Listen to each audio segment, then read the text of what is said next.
The moment my daughter-in-law smiled and said, "Margaret, my entire family is coming for Christmas," I didn't think much of it until she added one more sentence. "Just 25 people." 25. She said it the way someone says a few friends. Then she sat down at my kitchen table and began listing them. Her sister, her cousins, her uncle flying in from Miami, children, spouses, everyone. And of course, she said it like it was obvious. "You'll handle everything, right?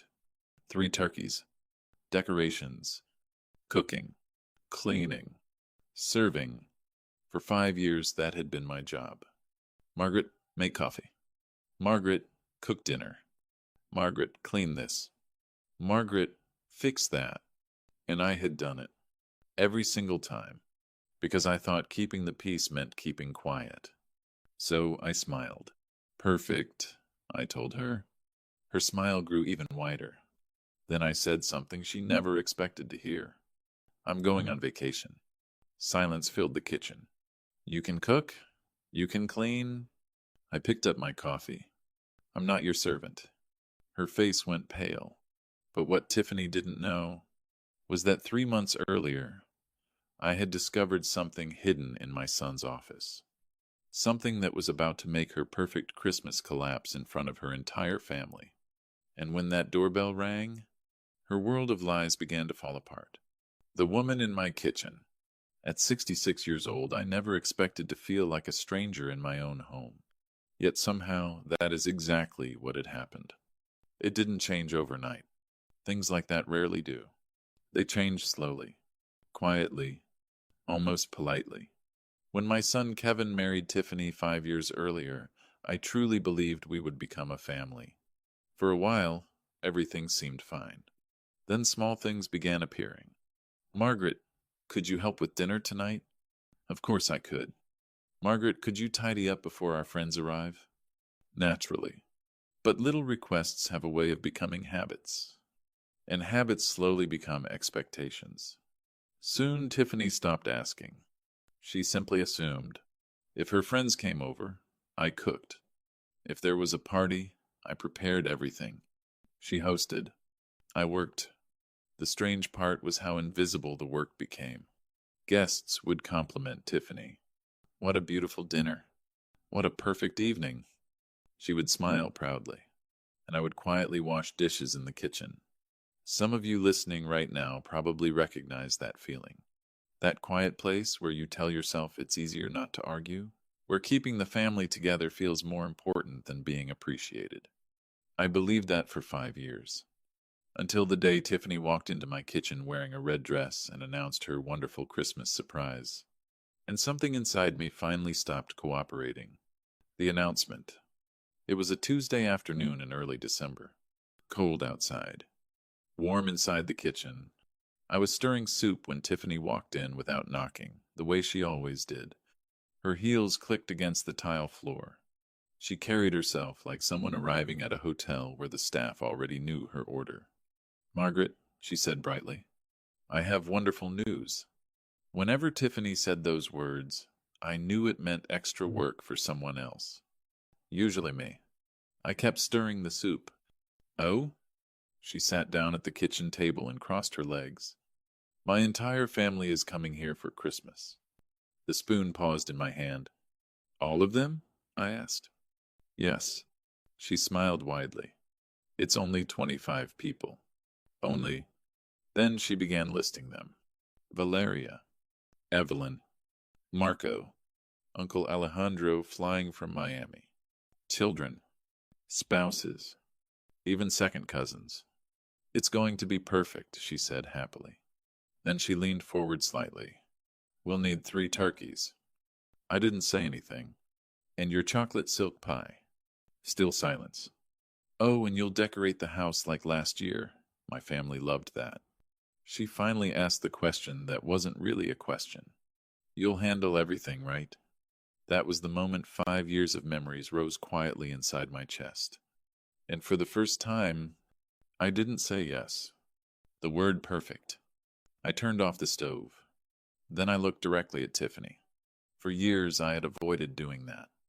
Avoided confrontation, avoided tension, avoided the possibility that my son might choose his wife over me. But something changes when silence lasts too long. You begin to realize that peace without respect is simply another kind of loneliness. Perfect, I said calmly. Her smile grew. She thought I had agreed. Then I added the rest. It will be perfect for you. She nodded. Yes, exactly. Because I won't be here. The smile froze on her face. What? I'm going on vacation, I said. You and your family can cook and clean. I lifted my coffee cup. I am not your servant. For a moment the kitchen felt like a photograph. No movement. No sound. Tiffany blinked slowly. I don't understand. Her voice sounded thinner now. I already invited everyone. That sounds like your responsibility, I replied. Her chair scraped loudly as she stood. This is ridiculous. Kevin won't allow this. I tilted my head slightly. Kevin can have any opinion he wants.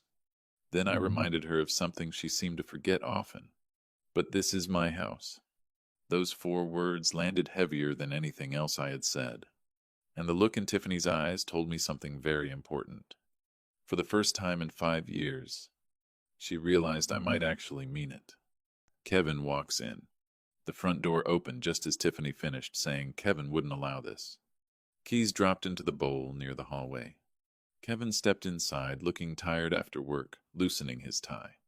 Tiffany rushed toward him before he even had time to take off his coat. Kevin, she said urgently, your mother is being ridiculous. I stayed where I was, leaning calmly against the counter. Kevin walked into the kitchen a moment later, glancing between the two of us like someone entering the middle of an argument he didn't understand. Mom, he said carefully, Tiffany told me what happened. I nodded. And? He sighed the way people do when they think they're about to calm someone unreasonable. Don't you think you're being a little dramatic? The word landed heavier than he realized. Dramatic. 5 years of quiet work, suddenly reduced to a mood. I'm not being dramatic, I said quietly. I'm being clear. Tiffany folded her arms. Kevin, tell her we can't cancel Christmas. My family already bought plane tickets.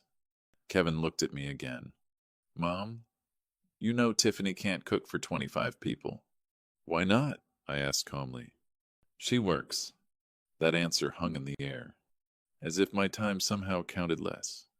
As I said before, I replied, you can hire a caterer. Kevin shook his head immediately. That costs thousands. I raised my eyebrow. And doing it myself costs nothing, right? Neither of them answered. And in that silence, I finally understood something important. For 5 years, I hadn't been helping. I had simply been convenient. The word respect. Kevin rubbed his forehead.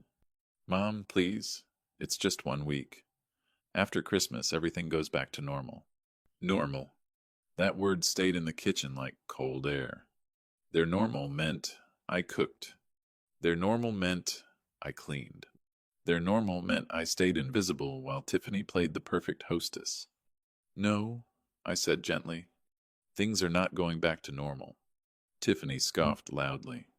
So you're just abandoning us? No, I corrected her. I'm leaving you to handle the responsibilities you created. Kevin shifted uncomfortably. You know we can't afford a caterer right now. That caught my attention. Why not? Tiffany answered too quickly. We just put a deposit on a new apartment. I blinked. A new apartment? Kevin suddenly looked nervous. We were going to tell you after the holidays. Interesting. Plans about their future that apparently didn't include mentioning the woman whose house they were living in. But that conversation could wait, because something deeper needed to be said first. Kevin, I said quietly, for 5 years I cooked for your guests, cleaned after your parties, and organized every holiday. Neither of them spoke. That wasn't the problem. I paused. The problem was that neither of you ever once asked if I wanted to. Some of you listening right now understand that kind of moment. The moment when a person finally says a word that should have been said years earlier. Respect. If that word means something to you, this is where dignity is defended. Subscribe. And tell me something in the comments. Would you have stayed silent for 5 years? Or would you have walked away sooner? Because what happened next proves something very important. This wasn't just about Christmas dinner. It was about something much bigger. The secret I found. 3 months earlier, I had been cleaning Kevin's office. Not snooping, just helping. That's what I had always done. While organizing his papers, I noticed a folder that didn't belong with the rest of his work documents. Bank statements. At first, I assumed they were business papers. Then I saw Tiffany's name. Again, and again, and again. Large purchases. Luxury stores. Online orders. Thousands of dollars at a time. My stomach tightened. That night, after Kevin and Tiffany went to bed, I quietly returned to the office. I told myself I was only going to look for a moment. Instead, I stayed there for nearly 2 hours. Credit cards Kevin didn't know about. Personal loans. Balances that kept growing. More than $50,000 in debt. But the worst discovery wasn't the money. It was the emails. Messages between Tiffany and her friends explaining how she kept Kevin distracted so he wouldn't notice the spending. How she planned to convince him that selling the house would be a smart investment. My house. The house I had paid for over 30 years. That night, I didn't sleep. Instead, I sat in the dark thinking about something I had avoided for a long time. Sometimes silence doesn't protect a family. Sometimes it protects the wrong person. And that was the night I stopped being quiet. Quiet investigation. The morning after I discovered those documents, I did something I had never done before. I stopped assuming things would fix themselves. Instead, I called my lawyer. Robert Miller had helped me years earlier when my husband passed away. He was careful, discreet, and most importantly, he listened. When I showed him copies of the documents, he didn't look surprised. He looked concerned. "Margaret," he said gently, "this situation could become very complicated if you don't protect yourself." Protect myself. The words felt strange at first. For years, my focus had always been protecting the family. But Robert was right. So I began taking small steps. Quiet ones. First, I moved my savings into a new account. Not because I wanted to hide anything, but because financial boundaries sometimes protect relationships before they destroy them. Second, Robert explained something important about the house. Legally, the property belonged entirely to me. No one could sell it. No one could borrow against it, unless I allowed it. But there was still one more step I needed to take. A step that would eventually change everything. Because if Tiffany had been lying to Kevin, there was a good chance she had been lying to someone else too. And sometimes the truth reaches people much faster when it comes from their own family. The emails were polite. Very polite. That part was important. I wrote to 3 members of Tiffany's family. Her uncle Alejandro, her sister Valeria, and her brother-in-law Marco. Each message sounded concerned rather than accusatory. I explained that I had discovered some financial documents that worried me.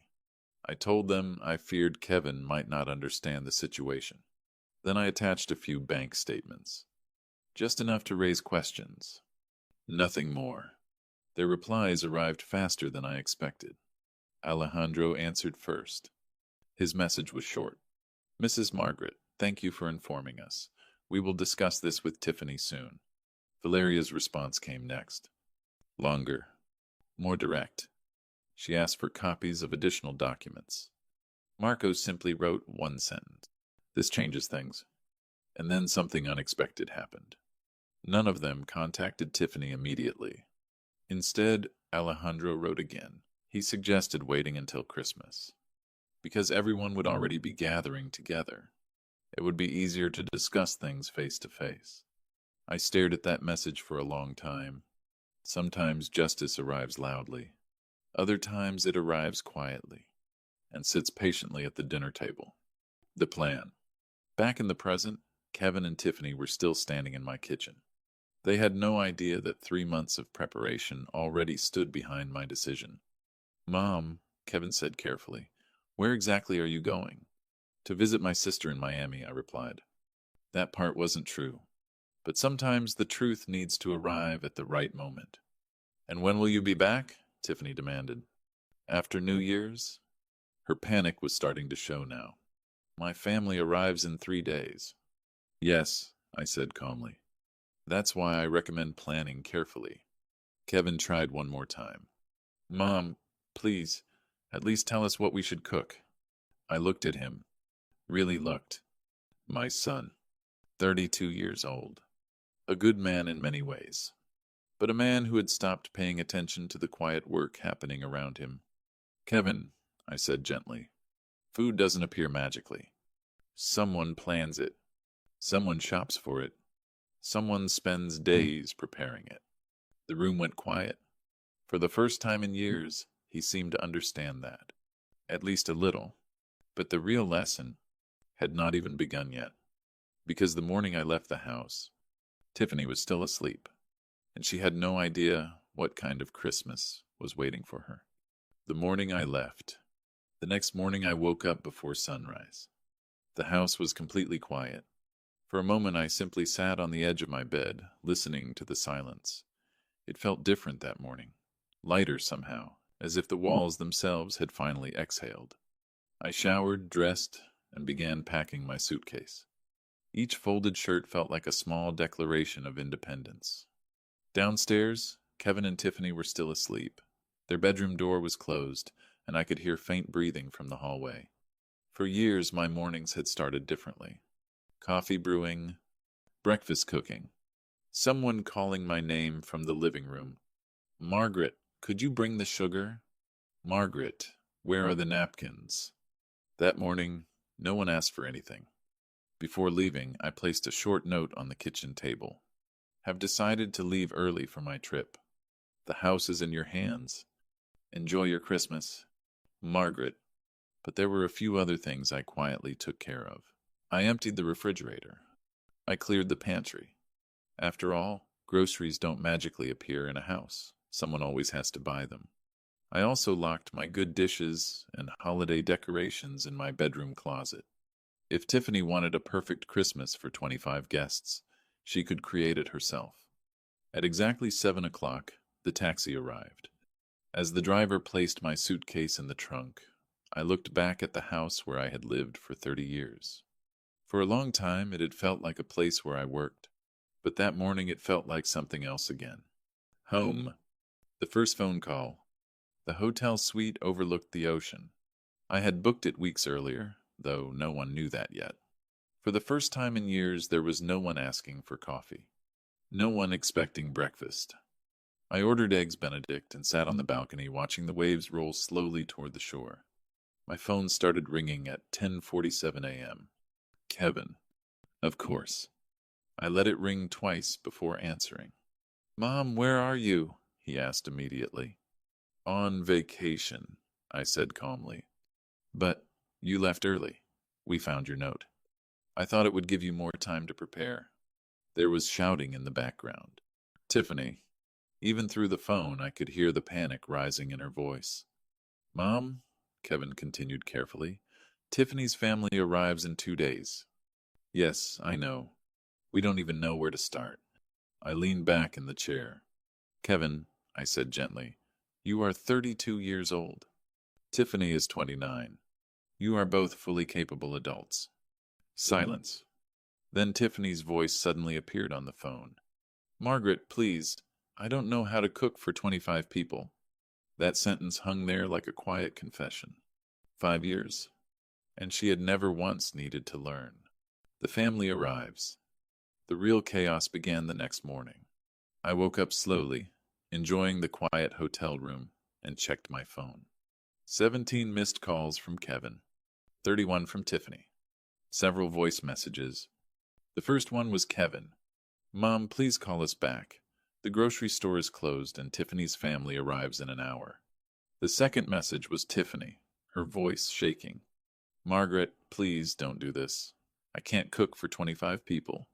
The third message almost made me laugh. Why is the refrigerator empty? Some of you listening might recognize that moment.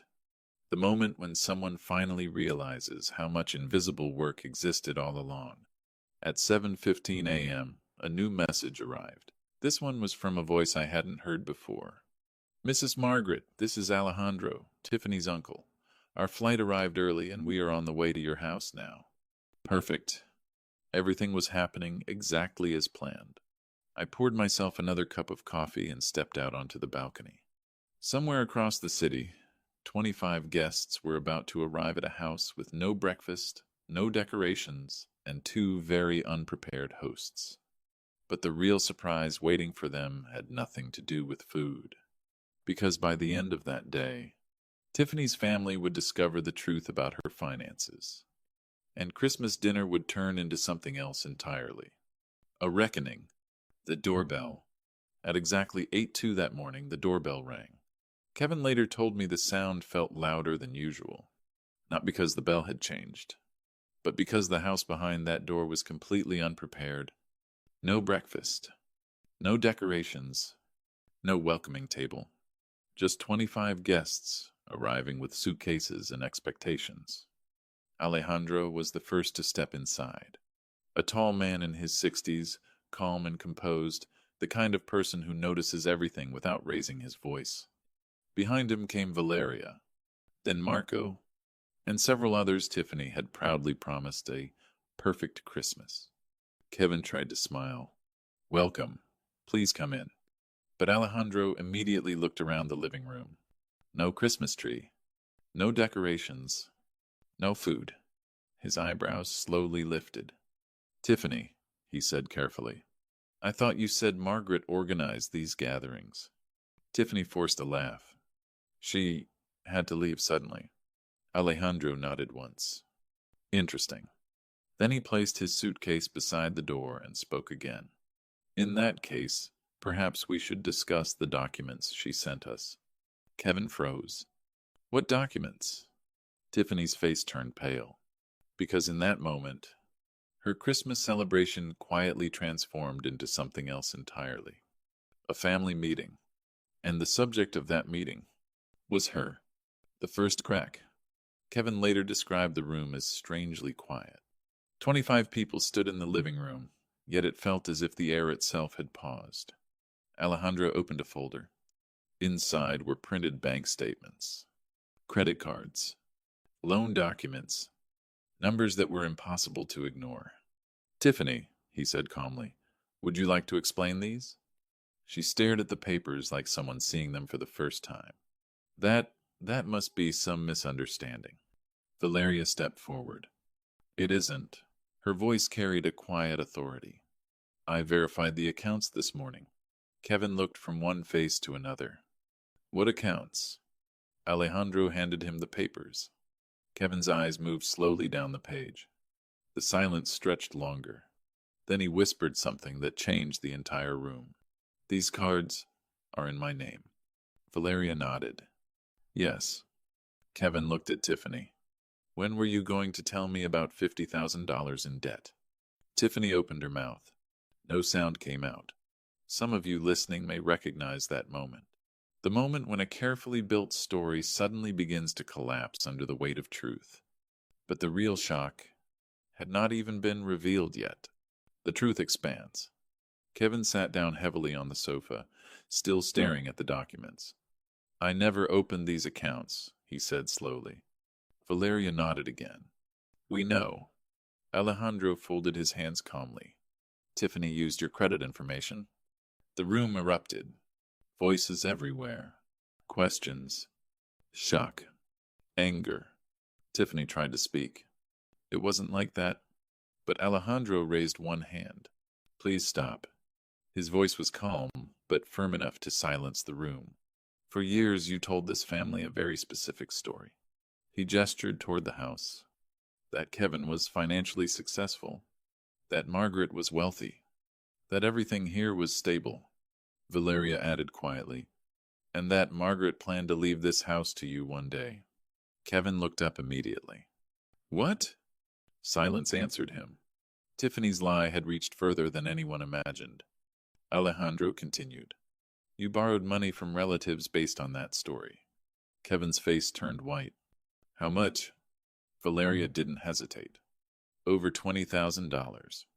Across the room, someone muttered something under their breath. The perfect Christmas Tiffany had promised had turned into something very different. A full family reckoning. And somewhere across the city, sitting quietly in a hotel overlooking the ocean, I was about to receive the phone call that confirmed everything. The call that changed everything. My phone rang at 10:30 that morning. I had been sitting on the balcony of my hotel suite, watching the ocean move in long, patient waves toward the shore. For the first time in years, the quiet felt peaceful instead of lonely. When I saw the caller ID, I already knew who it was. Alejandro. I answered slowly. Mrs. Margaret, he said. His voice carried the tone of a man who had just discovered something unpleasant. I believe my family owes you an apology. I rested my elbow on the table beside my coffee. I'm listening, I said. There was a pause on the line, and I could hear voices in the background. Then Alejandro continued. The documents you sent us were accurate. Unfortunately, they were only part of the story. That did not surprise me. Tiffany has been borrowing money from several relatives, he said. How much?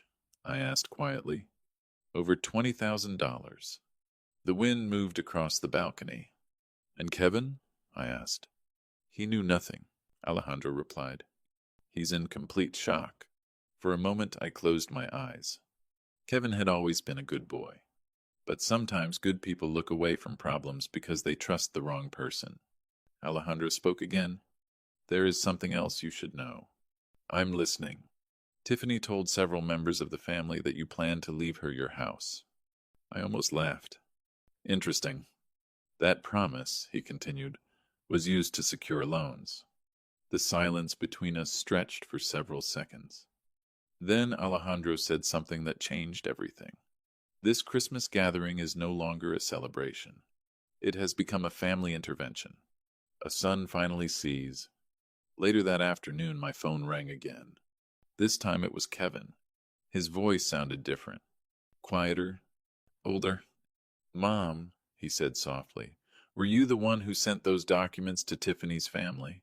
Yes. The silence that followed lasted several seconds. Then Kevin exhaled slowly. I should have listened to you sooner. I watched the ocean while he spoke. You weren't ready, I told him gently. I didn't want to believe she could lie like that. That's understandable. Kevin hesitated. They showed me the credit cards, he said. Yes. And the loans? Yes. Then his voice dropped even lower. They also discovered she opened 2 accounts using my social security number. Identity fraud. The words were heavy even when spoken quietly. Kevin sounded like someone walking through the ruins of his own life. I feel like I don't know my wife, he admitted. Some of you listening may understand that feeling. The moment when the story you believed about your life suddenly stops making sense. Trust doesn't always break loudly. Sometimes it simply collapses. Kevin, I said carefully, what happens next is up to you. I know. He was quiet again. Mom. Yes? When are you coming home? I looked out over the water. Tomorrow, because some conversations cannot happen over a phone. Some truths need to be spoken face to face. And after 5 years of silence, it was finally time. Christmas Eve. Christmas Eve morning arrived cold and bright.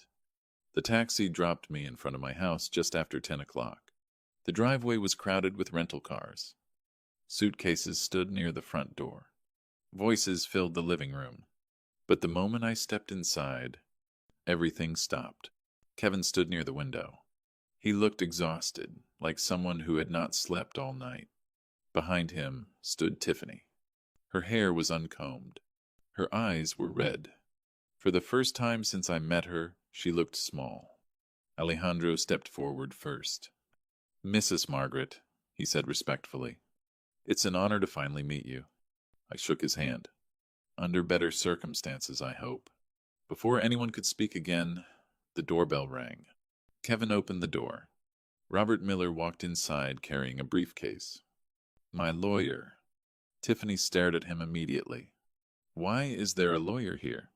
I placed my purse calmly on the table.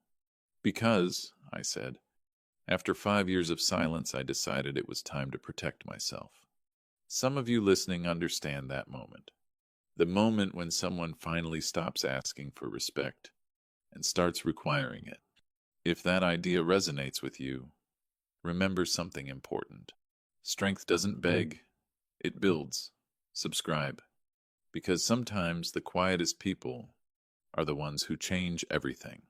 And what happened next proved exactly that. New rules.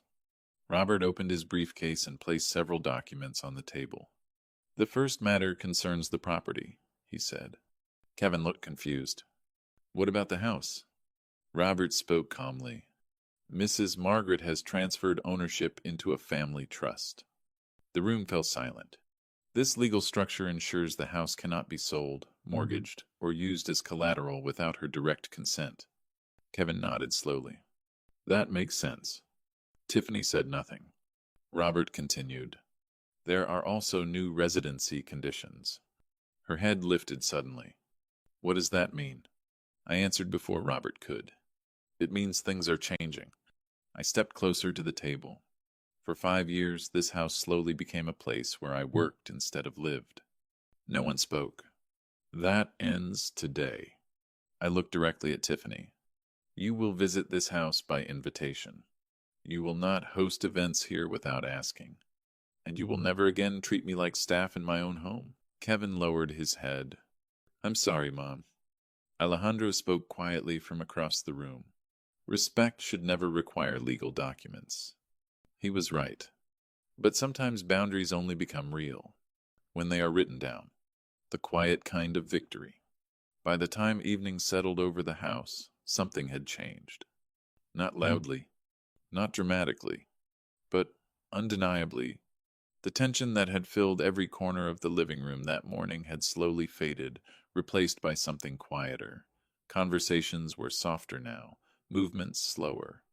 As if everyone inside the house had suddenly become aware of something they had ignored for far too long.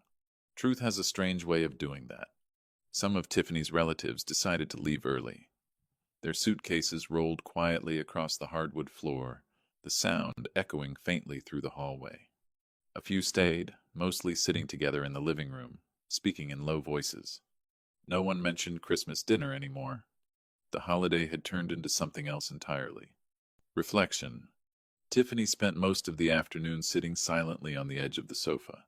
Her eyes were swollen from crying, her posture small in a way I had never seen before. For the first time since she entered my life, she looked less like someone in control and more like someone finally confronting the consequences of her choices. Kevin moved through the house differently, too. At one point, he quietly brought 2 cups of coffee to the table where I was sitting. He didn't say anything at first. He simply placed the cup in front of me. A small gesture. But after 5 years of silence, small gestures carry weight. Later that evening, Alejandro stood beside me near the window. Outside, the first snow of the season had begun falling softly over the streetlights. You handled this with remarkable dignity, he said. I watched the snow for a moment before answering. I didn't do anything extraordinary. I paused. I simply stopped accepting disrespect. That's the thing people often misunderstand about moments like this. They expect anger. They expect revenge. But the most powerful victories are rarely loud. Sometimes the greatest act of strength is simply deciding that your dignity is no longer negotiable. And once that decision is made, everything else begins to fall into place. If that feeling sounds familiar to you tonight, then you already understand something important. Quiet strength is still strength, and places like this exist for people who believe dignity matters. Real power moves in silence. Subscribe.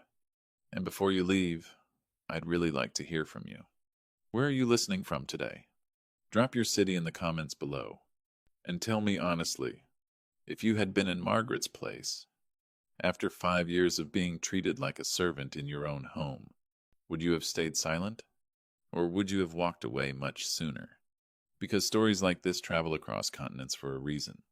They remind us of something simple.